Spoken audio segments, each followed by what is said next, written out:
Am I wrong for telling my boyfriend his proposal wasn't well planned, causing us to no longer be engaged? I, 32F, was proposed to by my boyfriend, 38 male. It was an awkward proposal, as we were on a family trip, sharing a house with my mom, sister, her husband and young children.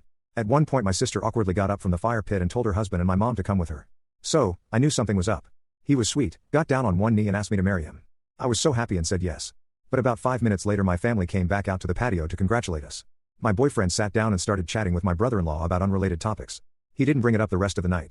Even when I asked him questions like when should we tell your family? He just said we'll figure it out. Then told me not to wear the ring to work because a lot of my coworkers know his mom. It just totally killed all of my excitement and joy. When we got home from the trip, I decided to talk to him about it because we got home Sunday night and he left for a week-long work trip Monday morning, again leaving me wondering when we were going to be able to tell people. I felt like he took all of the excitement out of something that should have been such a happy time. Anyways, when I mentioned it just seemed random and not really planned, he got mad and said well let's just call it off then. I was so surprised by that I just told him we needed to cool down. He came back into our room later and said what he meant was we should just redo the proposal, but that I interrupted him and didn't let him finish his sentence. I didn't, and that doesn't remotely sound like we should just call it off to me? I told him that calling off an engagement less than 24 hours after proposing is a problem. He tossed the ring at me and said whatever, just sell it then. He later apologized for losing his temper, not like him at all, but I just feel like even if he did redo the proposal, the damage is already done. I can't help but feel like I could have just not made a big deal about it and avoided all of this, or is this whole thing a red flag and sadly maybe I shouldn't marry him?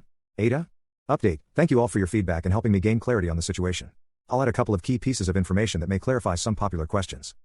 To me, the proposal itself was absolutely fine. I didn't want or expect anything Instagram-worthy, I don't even have Instagram, so maybe my heading was a little misleading? I said it wasn't well planned because to me, part of proposing is the excitement that follows and telling people etc. which he had no plan to do. Bad timing may have been the better word instead of poor planning? I mean he goes on this trip once a year, it's not a frequent thing. His mother loves me and I love her. She is the one who introduced us when her and I used to work together, which is why I was so concerned with when we wanted to tell her so she didn't feel left out since my family was present, and I wasn't stuck avoiding her lying to her for a week while he was away, when she asked me how the trip went. Which she already has. I have never pressured this man into marriage, in fact he has been much more into the idea than I have. Of course we've talked about it, but I was the one saying let's not rush it. So definitely not a shut up ring.